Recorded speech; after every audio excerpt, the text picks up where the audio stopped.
ഹിംസ ആ കാലയളവിൽ ഇല്ലായിരുന്നു. ഏത് കാലയളവിൽ? ഏദേനിലെ കാലയളവിൽ ഹിംസ ഇല്ലായിരുന്നു. എന്തുകൊണ്ടാണ് ദൈവമേ ഇങ്ങനെ സംഭവിക്കുന്നത്? What was the reason? What is the reason? ഈ മനുഷ്യന്റെ ശരീരത്തിൽ നിന്ന് ആത്മാവ് പോയാൽ പിന്നെ ജസ്റ്റ് എ ബോഡി, ഇത്രയേ ഉള്ളൂ.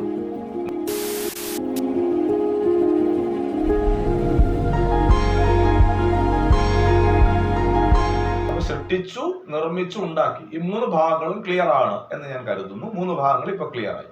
അപ്പോഴാണ് മനുഷ്യൻ ജീവനുള്ള ദേഹി, അഥവാ അവന്റെ ജീവൻ സ്ഥിതി ചെയ്യുന്നത്. ലേവ്യ പുസ്തകം തുടങ്ങിയ പുസ്തകങ്ങൾ വളരെ വ്യക്തമാണ്. നമ്മുടെ ജീവൻ സ്ഥിതി ചെയ്യുന്നത് നമ്മുടെ ബ്ലഡിലാണ്, രക്തത്തിലാണ് ജീവൻ സ്ഥിതി ചെയ്യുന്നത്.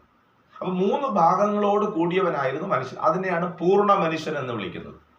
അതാണ് മനുഷ്യനിൽ പൂർണ്ണത ഉണ്ടാകുന്നത്. ഇന്ന് കാണുന്ന മനുഷ്യൻ പൂർണ്ണനല്ല. എല്ലാ മനുഷ്യനും പൂർണ്ണനല്ല. രക്ഷിക്കപ്പെട്ട മനുഷ്യൻ മാത്രമാണ് ആ പൂർണ്ണതയിലേക്ക് വരുന്ന ഒരു പ്രോസസ്സിംഗ് ആണ്. വന്നിട്ടില്ല, പൂർണ്ണ മനുഷ്യനായിട്ടില്ല. അതാണ് പൂർണ്ണ മനുഷ്യനായിട്ട് നമുക്ക് ക്രിസ്തുവിനെ മാത്രമേ ആദാം കഴിഞ്ഞാൽ കാണാൻ കഴിയുന്നുള്ളൂ. അതുവരയ്ക്കുമുള്ള മനുഷ്യൻ ആരും പൂർണ്ണനല്ല. അപ്പൊ ഇവിടെ ഇത്രയും കാര്യങ്ങൾ നടക്കുകയും അപ്പൊ അത്രയും ഭാഗം ക്ലിയറായി, സൃഷ്ടിയോടുള്ള ബന്ധത്തിലുള്ള ഭാഗം ക്ലിയറായി എന്ന് ഞാൻ കരുതുന്നു. അതിനുശേഷമാണ് മനുഷ്യന് ദൈവം കൽപ്പന കൊടുക്കുന്നത്. അഥവാ ഉൽപ്പത്തി പുസ്തകം 2-ാമത്തെ അധ്യായം 17-ാമത്തെ വാക്യത്തിൽ ദൈവം കൽപ്പന കൊടുക്കുന്നത്. എന്ത് കൽപ്പനയാണ്? സകല വൃക്ഷത്തിന്റെ ഫലവും തിന്നാനുള്ള സ്വാതന്ത്ര്യം ദൈവം മനുഷ്യന് കൊടുത്തു. ഒപ്പം തന്നെ ഉൽപ്പത്തി പുസ്തകം 1:28 കാണുന്നത് ദൈവം അവനെ അധികാരിയാക്കി വെച്ചു. ഭൂമിയിലെ സർവ്വത്തിനും അവൻ അധികാരിയായി തീർന്നു. അവനാണ് മൃഗങ്ങൾക്കെല്ലാം പേരിട്ടത്. എന്തു മനോഹരമായിരുന്നു എന്നറിയാമോ? മനുഷ്യൻ എന്ന് പറയുന്ന റൂളറായിരുന്നു. അവന്റെ മീതെ ഒന്നുമില്ലായിരുന്നു. മൃഗങ്ങളും പക്ഷി മൃഗജാലങ്ങൾ ഇവകളെല്ലാം മനുഷ്യന് മെരുങ്ങിയിരുന്നു. അതിന് റീസൺസ് ഉണ്ട്. ഹിംസ ആ കാലയളവിൽ ഇല്ലായിരുന്നു. ഏത് കാലയളവിൽ? ഏദേനിലെ കാലയളവിൽ ഹിംസ ഇല്ലായിരുന്നു.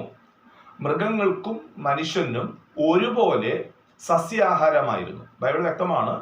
1-ാമത്തെ അധ്യായം 26-ാമത്തെ വാക്യത്തിൽ അത് വ്യക്തമാണ്. നോഹയുടെ കാലത്തെ ജലപ്രളയം വരയ്ക്കും സസ്യാഹാരമായിരുന്നു. നോഹയുടെ കാലത്തെ ജലപ്രളയ അനന്തരമാണ് ദൈവം പച്ച സസ്യങ്ങളെ പോലെ മനുഷ്യന് മൃഗങ്ങളെ അല്ലെങ്കിൽ പക്ഷികളെ, പറവകളെ ഭക്ഷിക്കാനുള്ള അനുമതി കൊടുത്തത്. അതുവരയ്ക്കും മനുഷ്യൻ വെജിറ്റേറിയൻ ആയിരുന്നു. മനുഷ്യരും മൃഗങ്ങളുമെല്ലാം. ആ കാലത്തിലേക്ക് നമ്മൾ വീണ്ടും വരുന്ന ഒരു കാലമുണ്ട്. 1000 ആണ്ടത്തെ വാഴ്ചയിലാണ്. ദൈവസഭ ഇവിടെ നിന്ന് എടുക്കപ്പെട്ടതിന് ശേഷം 1000 ആണ്ടത്തെ വാഴ്ചയിലേക്ക് ആ കാലഘട്ടം തിരിച്ചു വരും. എനിക്ക് ക്ലാരിഫിക്കേഷന് വേണ്ടി ആ വാക്യം ഞാൻ ഒന്ന് വായിച്ച് കേൾപ്പിക്കാം. ഒന്ന് വായിച്ചാട്ടെ. ഉൽപ്പത്തി പുസ്തകം 1-ാമത്തെ അധ്യായം 29-ാമത്തെ വചനം ഒന്ന് വായിച്ചേ. ഉൽപ്പത്തി പുസ്തകം 1:29.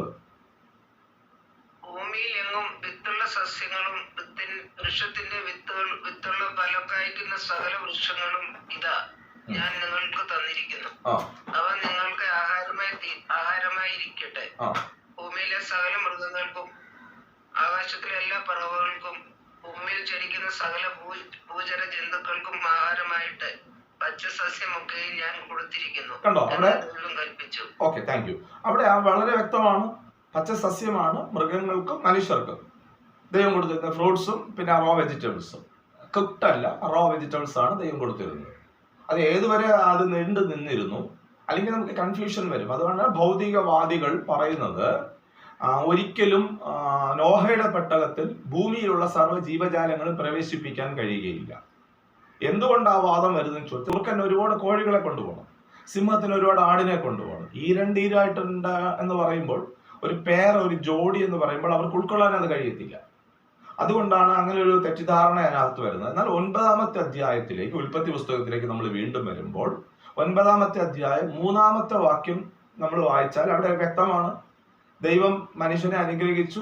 നോഹയുടെ ജലപ്രളയത്തിനു ശേഷമാണ് അവന് പച്ചസസ്യങ്ങൾക്ക് പകരം മൃഗങ്ങളെയും പക്ഷികളെയും ഭക്ഷിക്കാനുള്ള സ്വാതന്ത്ര്യം കൊടുക്കുകയാണ്. അതുകൊണ്ട് ഒന്ന് വായിക്കാവോ? 9-ാമത്തെ അധ്യായം 3-ാമത്തെ വചനം മുതൽ. ഭൂചര ജന്തുക്കളൊക്കെയും നിങ്ങൾക്ക് ആഹാരമായിരിക്കട്ടെ. പച്ചസസ്യം പോലെ ഞാൻ സകലവും നിങ്ങൾക്ക് തന്നിരിക്കുന്നു. പ്രാണനായിരിക്കുന്നവരുടെ താങ്ക് യു. മതി. രക്തം ഭക്ഷിക്കരുത്. അതാണ് പുതിയ നിയമത്തിലുള്ള നമുക്ക് ഡോക്ട്രിൻ എന്ന് പറയുന്നത്. ഡോക്ട്രിൻ വരുന്നത് പുതിയ നിയമത്തിലും വരുന്നത് രക്തം, ശ്വാസം മുട്ടിച്ചത്തത്, വിഗ്രഹാർപ്പിതം, ഇവ വർജിച്ചിരിക്കണം എന്നാണ് പുതിയ നിയമ കൗൺസിൽ കൂടുമ്പോൾ 15-ാമത്തെ അധ്യായത്തിൽ, അപ്പോസ്തലപ്രവൃത്തികളുടെ പുസ്തകത്തിൽ 15-ാമത്തെ അധ്യായത്തിൽ പുതിയ നിയമ കൗൺസിൽ പുതിയ നിയമയ്ക്ക് സഭയ്ക്ക് തരുന്ന ഒരു നിർദ്ദേശം, ഡോക്ട്രിൻ. അത് ഞാൻ ഔട്ടായി പോകുമെന്ന കാരണം കൊണ്ട് ഞാൻ ആ ഡോക്ടറിലേക്ക് ഇപ്പോൾ പ്രവേശിക്കുന്നില്ല. അപ്പൊ ഇവിടെ വ്യക്തമാണ്. ഇപ്പൊ ഞാൻ ഉൽപ്പത്തിയിൽ പറഞ്ഞ സൃഷ്ടി മുതലുള്ള ഭാഗങ്ങളെല്ലാം വ്യക്തമാക്കിക്കൊണ്ടുവരികയാണ്. അപ്പൊ ഇവിടെ ആ 9-ാമത്തെ അധ്യായം വരയ്ക്കുമാണ് മനുഷ്യൻ വെജിറ്റേറിയൻ ആയിരുന്നത്. 9-ാമത്തെ അധ്യായം വന്നപ്പോഴാണ് മനുഷ്യന് പലതും ദൈവം അനുവദിച്ചു കൊടുത്തത്. മത്സ്യങ്ങളെയും പക്ഷികളെയും പറവകളെയും ഒക്കെ തിന്നുവാൻ വേണ്ടിയിട്ട് ദൈവം സ്വാതന്ത്ര്യം കൊടുത്തു. അതുവരെ അവൻ ആരല്ലായിരുന്നു, ഇതൊന്നും തിന്നാൻ അവൻ അനുമതിയില്ലായിരുന്നു. ഉൽപ്പത്തി പുസ്തകത്തിൽ ഞാൻ നേരത്തെ പറഞ്ഞു, 2-ാമത്തെ അധ്യായം 17-ാമത്തെ വാക്യത്തിലാണ് ഈ നന്മ തിന്മയുടെ വൃക്ഷത്തിന്റെ ഫലം തിന്നുന്ന നാളിൽ നീ മരിക്കും എന്ന കൽപ്പന ദൈവം മനുഷ്യന് നൽകുകയാണ്. 2:17 നമ്മളത് കാണുന്നത്. വായിക്കണ്ട, പറഞ്ഞു പോകാം. നമ്മുടെ മുമ്പിൽ സമയം പോകുന്നത് കൊണ്ട് എനിക്ക് കുറച്ച് കാര്യങ്ങൾ എക്സ്പ്ലനേഷൻ ചെയ്യാനുണ്ട്. ഈ ബേസ് പറഞ്ഞാലേ എനിക്ക് അടുത്ത ഭാഗങ്ങളോട്ട് വരാൻ പറ്റത്തുള്ളൂ.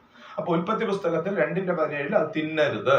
എന്നാൽ ഉൽപ്പത്തി പുസ്തകം 3-ാമത്തെ അധ്യായം 6-ാമത്തെ വചനത്തിൽ മനുഷ്യൻ ഇതിനെ ഭക്ഷിച്ചു. ഉൽപ്പത്തി പുസ്തകം 6-ാമത്തെ അധ്യായത്തിൽ 3-ാമത്തെ വചനത്തിൽ അവൻ ഇതിനെ ഭക്ഷിച്ചപ്പോൾ അവൻ പാപം ചെയ്തു എന്ന് പറഞ്ഞാൽ നിയമം ലംഘിച്ചു. ദൈവം പറഞ്ഞ നിയമം ലംഘിച്ചു. നിയമം ലംഘിച്ചതോടുകൂടി അവൻ ആരായി തീർന്നു? ആത്മീകനായിരുന്ന, അല്ലെങ്കിൽ ആത്മാവ് ഉണ്ടായിരുന്ന അവന് ആത്മീക മരണം സംഭവിക്കുകയാണ്. ഒന്നുകൂടെ ഞാൻ പറയാം. ആത്മീക മരണമാണ് ഒന്നാമത് സംഭവിക്കുന്നത്. 3 തലങ്ങളിലേക്ക് അവന്റെ മരണം വ്യാപരിച്ചു. അതൊന്ന് ആത്മാവിൽ, 2 ശരീരത്തിൽ, 3 പ്രാണനിൽ. 3 തലങ്ങളിലേക്കും മരണം വ്യാപരിച്ചു. ദൈവം മനുഷ്യനെ സൃഷ്ടിച്ചത് ദീർഘായുസ്സുള്ളവനായിട്ടാണ്. ദീർഘായുസ് എന്ന് പറയുമ്പോൾ ലിമിറ്റേഷൻസ് ഇല്ല, പരിധിയില്ല. ദീർഘായുസ് എന്ന് പറഞ്ഞാൽ ദീർഘമായ ആയുസ്സാണ്. അല്ലാണ്ട് നമ്മൾ ബൈബിളിനകത്ത് കാണുന്ന ഏതെങ്കിലും ഒരു ആയുസ്സല്ല. ഇപ്പോ പൊതുവിൽ അറിയുന്നത് 120 വയസ്സാണ് മനുഷ്യന്റെ ആയുഷ്കാലമാക്കി ദൈവം കുറച്ചത്. 120 വയസ്സാണ്. അതെവിടെയാണ് രേഖപ്പെടുത്തിയിരിക്കുന്നത്? ഉൽപ്പത്തി പുസ്തകത്തിൽ തന്നെയാണ്. 6-ാമത്തെ അധ്യായം 3-ാമത്തെ വചനത്തിൽ സകല മനുഷ്യന് 120 വയസ്സല്ല, 120 വയസ്സ് വരെ മനുഷ്യൻ ജീവിക്കുകയുള്ളൂ. അതിനെ ക്രോസ് ചെയ്തിട്ടില്ല. നമുക്ക് ബൈബിൾ വേൾഡ് വൈസ്ഡ് ആണ്. ബൈബിൾ കേരളത്തെ ബേസ് ചെയ്തിട്ടുള്ളതോ USA ബേസ് ചെയ്തിട്ടുള്ളതോ ഒന്നല്ല. ബൈബിൾ വേൾഡ് വൈസ്ഡ് ആണ്. അപ്പൊ ഉൽപ്പത്തി പുസ്തകം ആ വാക്യം കൂടെ ഒന്ന് വായിച്ചു വരാം. 6-ാമത്തെ അധ്യായം 3-ാമത്തെ വചനം. 6:3. ഉൽപ്പത്തി പുസ്തകം 6-ാമത്തെ അധ്യായം 3-ാമത്തെ വചനം. മനുഷ്യനിൽ എന്റെ ആത്മാവ് സദാകാലവും വാദിച്ചുകൊണ്ടിരിക്കുകയില്ല. അവൻ ജഡം തന്നെ അല്ലയോ, അവന്റെ കാലം 120 സംവത്സരമാകുമെന്ന് അരുളി ചെയ്തു. മതി. അപ്പൊ അവന്റെ കാലം ഏത് വരെയാകും? 120 വരെയാകും. 120 വയസ്സാകും വരെ എല്ലാ മനുഷ്യരും ജീവിക്കുന്നല്ല, 120 വരെയാകും. ഇതിൽ എപ്പോ വേണമെങ്കിലും മരണം സംഭവിക്കാം. എന്നെ വേദനപ്പെടുത്തിയ പല എൻ്റെ ശുശ്രൂഷയുടെ അനുഭവങ്ങളിലൂടെയാണ് ഞാൻ ഈ കാര്യങ്ങൾ പഠിക്കാൻ തുടങ്ങിയത്, കൂടുതലും ശ്രദ്ധ പതിപ്പിക്കാൻ തുടങ്ങിയത്. കാരണം ഞാനൊരു ശുശ്രൂഷകനാണ്. നിങ്ങൾക്ക് ദീർഘായുസ് ഉണ്ടാകും, നിങ്ങൾ നന്മ അനുഭവിക്കും എന്നൊക്കെ പ്രസംഗിച്ച ഞാൻ പലതും കാണാൻ തുടങ്ങി. എൻ്റെ ഉള്ളിൽ വളരെ വേദന ജനിപ്പിച്ച ഒരുപാട് സംഭവങ്ങളിൽ ഒന്ന് എന്നെ സ്പർശിച്ച ഹൃദയവേദന എനിക്ക് തന്ന ഒരു പ്രധാനപ്പെട്ട ഒരു കാര്യം. എൻ്റെ ഒരു സുഹൃത്ത്, അദ്ദേഹം തമിഴ്നാട്ടിൽ, ഞാൻ ഇവിടെ താമസിക്കുന്നത് ബോർഡർ ബേസ്ഡ് ചെയ്താണ് താമസിക്കുന്നത്. അപ്പൊ തമിഴ്നാട്ടിലെ ചേർച്ച് ഉണ്ട് അദ്ദേഹത്തിന്. ബോർഡർ അടുത്ത ഒരു നിയർലി ഒരു 25 കിലോമീറ്റേഴ്സ് എനിക്ക് ഇവിടെ നിന്നുണ്ട്. അദ്ദേഹം വിദേശത്ത് ശുശ്രൂഷയുമായിട്ടുള്ള ബന്ധത്തിൽ പോയപ്പോൾ ആ സഭയുടെ പ്രധാനപ്പെട്ട ചുമതലകൾ, ശുശ്രൂഷകളിൽ ചെയ്യുവാൻ അദ്ദേഹം എന്നോട് ആവശ്യപ്പെടുകയും ഞാൻ അവിടെ ആ ശുശ്രൂഷ അദ്ദേഹം ഇല്ലാത്ത സമയത്ത് അദ്ദേഹത്തിന്റെ ആ സഭയിൽ ഞാൻ പോവുകയും ശുശ്രൂഷിക്കുകയും ചെയ്തു. അപ്പൊ ഒരിക്കൽ ആ ചർച്ചിലെ ഒരു സഹോദരന്റെ ഭാര്യ പ്രഗ്നന്റ് ആയിരുന്നു. ഡെലിവറിക്ക് വേണ്ടിയിട്ട് മെഡിക്കൽ കോളേജിൽ SIT ഹോസ്പിറ്റൽ അഡ്മിറ്റ് ചെയ്തിരിക്കുകയാണ്. അപ്പൊ എന്നോട് പാസ്റ്റർ പറഞ്ഞു, പാസ്റ്ററെ ഒന്ന് അവിടെ ചെന്ന് പ്രാർത്ഥിക്കണം. അപ്പൊ സിസേറിയൻ ആയിരുന്നു, കുറച്ച് ക്രിട്ടിക്കലാണ്, ഡോക്ടേഴ്സ് എല്ലാം അറിയിച്ചു. അതിന്റെ പ്രകാരം ഞാനിങ്ങനെ പ്രാർത്ഥിക്കുമായിരുന്നു. പക്ഷെ ഞാൻ അവിടെ ചെല്ലുന്നതിന് മുമ്പേ ഈ കുട്ടി ജനിച്ചു 5 or 6 ദിവസം വെന്റിലേറ്ററിൽ ഈ കുഞ്ഞിനെ വെച്ചിരുന്നു. ഈ കുഞ്ഞ് മരണപ്പെട്ടുപോയി. ഓർക്കണം, ഈ ദമ്പതികൾ പുതുതായി സഭയിലേക്ക് വന്നതാണ്, വിശ്വാസത്തിലേക്ക് വന്നുകൊണ്ടിരിക്കുകയാണ്. 6 വർഷം അവർക്ക് കുഞ്ഞുങ്ങളില്ലാതിരുന്നു. ദൈവസഭയുടെ പ്രാർത്ഥനയുടെ ഫലമായിട്ട് അവർക്ക് കുഞ്ഞിനെ കിട്ടിയത്. ഈ കുഞ്ഞിനെ കിട്ടി ഈ 6 വർഷം കുട്ടികളില്ലാതിരുന്ന് കിട്ടിയ കുഞ്ഞാണ് 5 ദിവസം മാത്രം ജീവിച്ചിരുന്നു മരണപ്പെട്ടു പോയത്. അപ്പൊ ഞാൻ ഈ മരണ വിവരം അറിയുന്നില്ല. ഞാൻ മെഡിക്കൽ കോളേജിലേക്ക് എത്തുന്ന സമയത്ത് ഞാൻ ആ ബ്രദറിനെ കണ്ടു. ബ്രദറിനെ കാണുമ്പോൾ അദ്ദേഹം എന്നോട് പറഞ്ഞതാണ്, പാസ്റ്ററെ ഇതുപോലെ സംഭവിച്ചു, കുഞ്ഞ് മരിച്ചുപോയി. എന്നാൽ വൈഫ് റൂമിലാണ്, വൈഫ് അറിഞ്ഞിട്ടില്ല, പാസ്റ്റർ ഈ കാര്യവും പറയണം. എനിക്ക് ഒത്തിരി വേദന തോന്നി. ഞാൻ ആ സിസ്റ്ററോട്, ഞാൻ ആ സഹോദരിയോടാണ് മരണവിവരം പറയുന്നത്. അവരുടെ അന്നത്തെ അവസ്ഥ അതെന്നെ വളരെയധികം വേദനിപ്പിച്ചു. ഞാൻ അവിടെ നിന്ന് ഇറങ്ങുന്നതിന് മുമ്പേ ഞാനൊന്ന് പ്രാർത്ഥിച്ചു അവിടെ നിന്ന് ഇറങ്ങി. ഒരു ആസ് എ പാസ്റ്റർ എനിക്ക് അവരെ ബലപ്പെടുത്തണം. ഞാൻ ഒത്തിരി വാക്യങ്ങളൊക്കെ പറഞ്ഞതായിട്ട് ഞാൻ ഓർക്കുന്നു. അവരെ ബലപ്പെടുത്താൻ വേണ്ടി ശ്രമിച്ചു. ഈ ബ്രദറിനെയും ഞാൻ തോളിലൊക്കെ തട്ടി ഒരു ഫ്രണ്ട്ലി ആയിട്ട് ഞാൻ പ്രിയപ്പെട്ടവനെയും ഞാൻ ഉറപ്പിക്കാൻ ശ്രമിച്ചു. എന്നോട് ചോദിച്ച ഒരു ചോദ്യം എന്നെ ഏറെ പഠനങ്ങളിലേക്ക് നയിക്കാൻ കാരണമാക്കി തീർത്ത ഒരു ഭാഗമാണ്. എന്നെ ഏറെ ചിന്തിപ്പിച്ച ഒരു ചോദ്യം. എന്നോട് ചോദിച്ചു, പാസ്റ്ററെ, 6 വർഷം എനിക്ക് കുഞ്ഞുങ്ങളില്ലായിരുന്നു. പ്രാർത്ഥനയുടെ ഫലമായിട്ടും ഒക്കെയാണ് എനിക്ക് കുഞ്ഞിനെ കിട്ടിയത്. 6 ദിവസത്തിന് വേണ്ടിയിട്ട് അവൻ എന്നോട് ചോദിച്ചു, യേശുപ്പൻ എന്തിനാണ് എനിക്ക് കുഞ്ഞിനെ തന്നത്? 6 വർഷത്തിന് വേണ്ടി, 6 ദിവസത്തേക്ക് വേണ്ടി. അന്ന് ഞാൻ ബൈബിൾ പ്രഭാഷകനാണ്, ബൈബിൾ പ്രസംഗിക്കും. പക്ഷെ I was not a teacher. എനിക്ക് ആഴമായി ഞാൻ ബൈബിൾ പഠിച്ചിട്ടുള്ള ഒരാളായിരുന്നില്ല. അത് എൻ്റെ മനസ്സിൽ വല്ലാണ്ടൊരു ചോദ്യമായി. ഞാൻ അവിടെ നിന്ന് പുറപ്പെട്ടു. ഞാൻ പല മേഖലകളിലോട്ട് പോയി. അപ്പോഴെല്ലാം എൻ്റെ മനസ്സിൽ ഈ ചിന്തയും ഈ ആലോചന, എന്തുകൊണ്ടാണ് ദൈവമേ ഇങ്ങനെ സംഭവിക്കുന്നത്? What was the reason? What is the reason? കർത്താവ് എനിക്കത് മനസ്സിലാക്കി തരണം.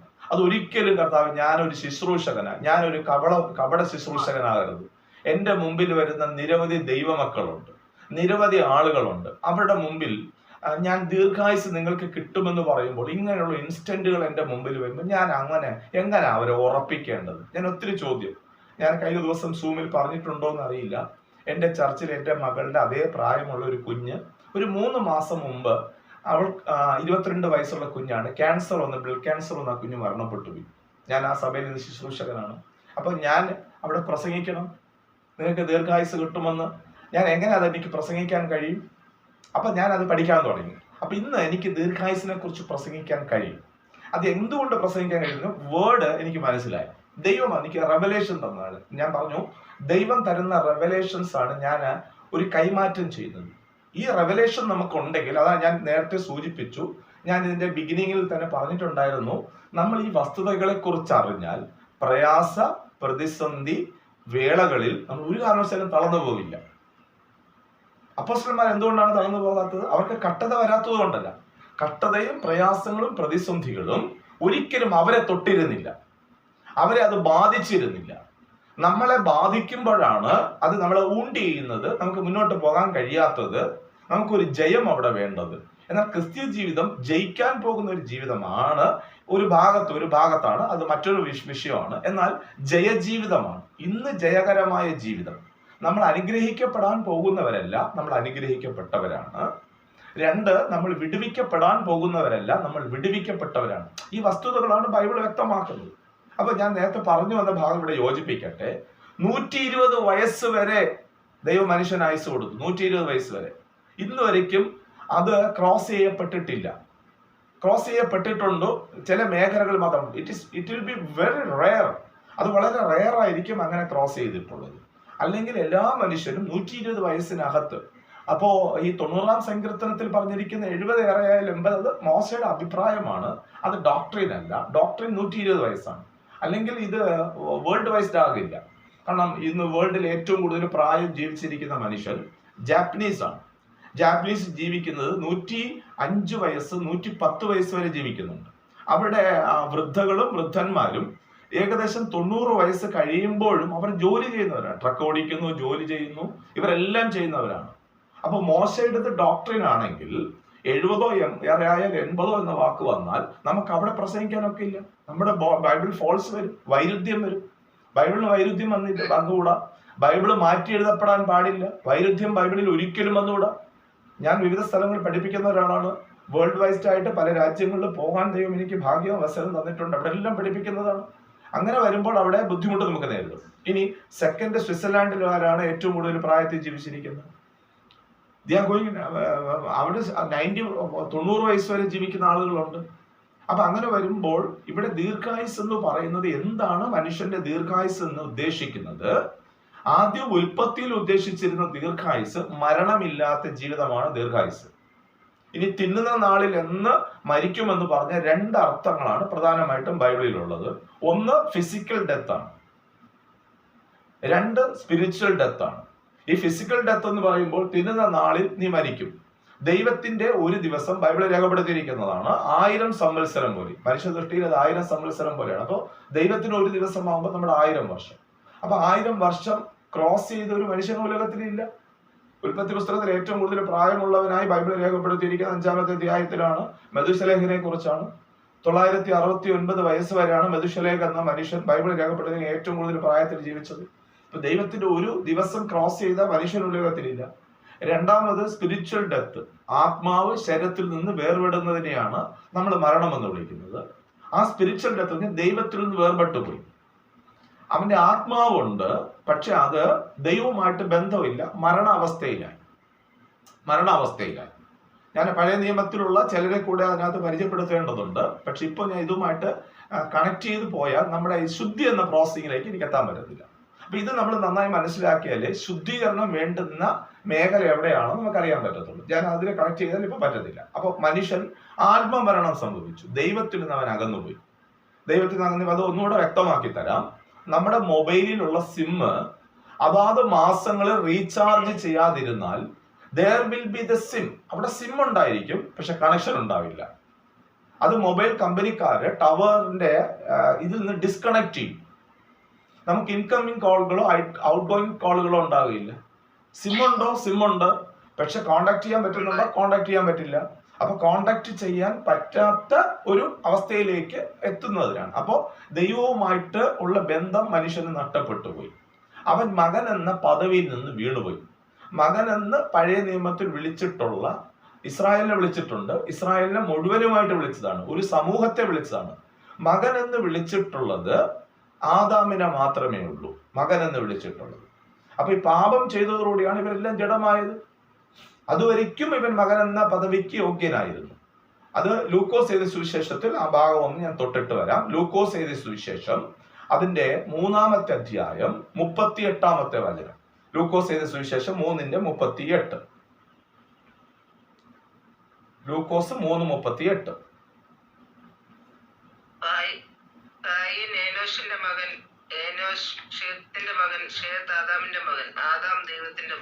ശ്രദ്ധിച്ചായിരുന്നോ? ആദാം ആരുടെ മകനാണ്? ദൈവത്തിന്റെ മകനാണ്. ദൈവത്തിന്റെ സാദൃശ്യത്തിൽ സ്വരൂപത്തിൽ സൃഷ്ടിക്കപ്പെട്ടത് ആദാം മാത്രമേ ഉള്ളൂ. ഇന്ന് വേൾഡിൽ കാണുന്ന മനുഷ്യൻ ദൈവത്തിന്റെ സാദൃശ്യമോ സ്വരൂപമോ അല്ല. പിന്നെ അവൻ എങ്ങനെയാണ് ഇങ്ങനെ ആയത്? അപ്പൊ അവൻ എന്താണ് സംഭവിച്ചത്? അപ്പൊ പിന്നെ അവൻ എന്തായി തീർന്നു? പിന്നെ ഇന്ന് കാണുന്ന മനുഷ്യൻ ആരുടെ സാദൃശ്യവും സ്വരൂപവുമാണ്? നമുക്ക് നോക്കാം. ഉൽപ്പത്തി പുസ്തകം 5-ാമത്തെ അധ്യായം 1, 2, 3 വാക്യങ്ങൾ. 1, 2, 3 വാക്യങ്ങൾ. 1, 2, 3 വാക്യങ്ങൾ.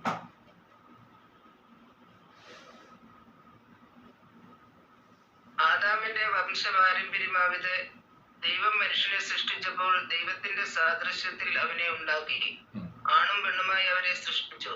സൃഷ്ടിച്ച നാളിൽ അവരെ അനുഗ്രഹിക്കുകയും അവർക്ക് ആദാം എന്ന് പേരിടുകയും ചെയ്തു.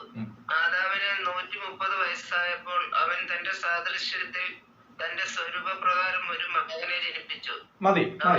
എന്ന് പേരിട്ടു. Okay, thank you. നമ്മൾ ആ 2 ഭാഗങ്ങൾ മനസ്സിലായി എന്ന് കരുതുന്നു.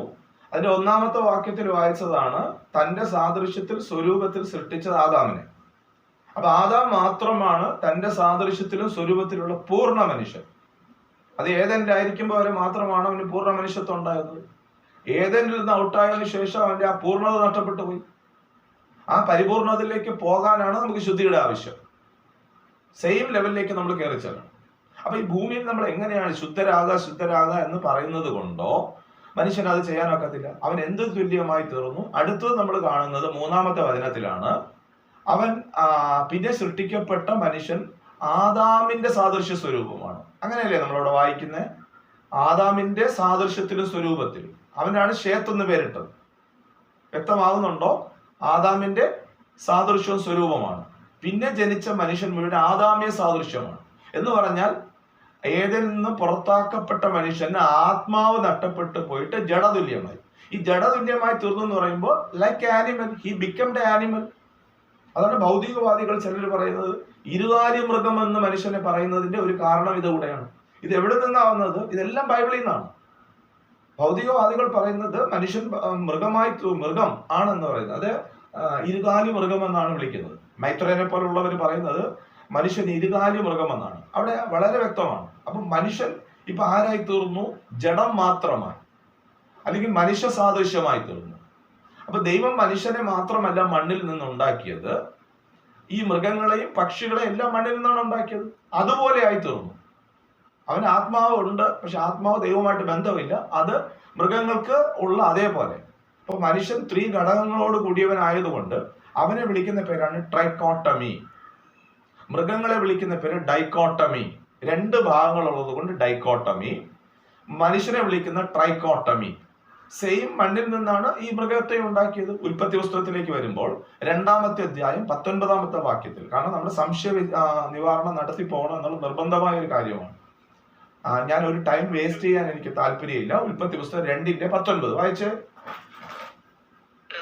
ദൈവം ഭൂമിയിലെ സകല മൃഗങ്ങളെയും ആകാശത്തിലെ എല്ലാ പറവുകളെയും നിലത്തു നിന്ന് നിർമ്മിച്ചിട്ട് മനുഷ്യൻ അവയ്ക്ക് എന്ത് പേരിടുമെന്ന് കാണുവാൻ അവന്റെ മുൻപിൽ വരുത്തി. വ്യക്തമായുന്നുണ്ട്. മതി അവിടെ വ്യക്തമാവുന്നുണ്ടെന്ന് കരുതുന്നു. തമിഴ് ബൈബിളിലെ ആണ്ടവരാകിയ ദേവൻ മണ്ണിനാൽ അവരെ ഉരുവാക്കിനാർ. അപ്പോ ദൈവം മനുഷ്യനെ, അല്ല മൃഗങ്ങളെ, പക്ഷികളെ, പർവ്വജാതികളെ എല്ലാറ്റെയും മണ്ണിലാണ് ഉണ്ടാക്കിയത്, നിർമ്മിച്ചിരിക്കുന്നത് മണ്ണിൽ നിന്നാണ്. അതുകൊണ്ടാണ് മനുഷ്യനെ മാത്രമല്ലല്ലോ ഈ മണ്ണിലേക്ക് വെക്കുന്നത്. നമ്മൾ മരിച്ചുപോയാൽ സംസ്കാര ശുശ്രൂഷ എന്ന് പറയുന്ന നിലകളിൽ ചില ചടങ്ങുകളാണ് അവിടെ നടക്കുന്നത്. അതിനകത്ത് യാതൊരു പ്രാധാന്യതയില്ല. ഒരു മനുഷ്യൻ മരിച്ചു പോയാൽ, ഈ കോവിഡ് സമയത്ത് മരിച്ചു, സുനാമി വന്നപ്പോൾ മരിച്ചു, ഈ മനുഷ്യന്റെ ശരീരത്തിൽ നിന്ന് ആത്മാവ് പോയാൽ പിന്നെ ജസ്റ്റ് എ ബോഡി, എത്രയേ ഉള്ളൂ. മൃഗതുല്യം തന്നെയാണ് ഈ ശരീരത്തിന്, പിന്നെ വലിയ വിലയൊന്നുമില്ല. പിന്നെ കാർമിക ശുശ്രൂഷ നടത്തുന്ന ഒരു ശുശ്രൂഷകനാണ് ഞാൻ. മനുഷ്യ നീ മണ്ണാകുന്നു, മണ്ണിൽ നിന്ന് നിന്നെ എടുത്തിരിക്കുന്നതുകൊണ്ട് മണ്ണിന് മണ്ണായും പുഴിക്ക് പുഴായും നിന്നെ മണ്ണിലേക്ക് മടങ്ങിച്ചേരുമാറാക്കുന്നു എന്ന വാക്ക് നമ്മൾ ഉച്ചരിച്ചു. അതൊരു എന്താ പറയേണ്ടത്, അതൊരു രീതിയാണ്, ഒരു നമ്മുടെ ആ good thing, it is good thing. അത്രയ്ക്ക് നല്ല കാര്യമാകാൻ വേണ്ടി നമ്മൾ ചെയ്യുന്ന ഒരു പ്രോസസ്സിംഗ് ആണ്. സെയിം ലൈക്ക് ആനിമൽ ആണ് മനുഷ്യൻ ആയി തീർന്നു.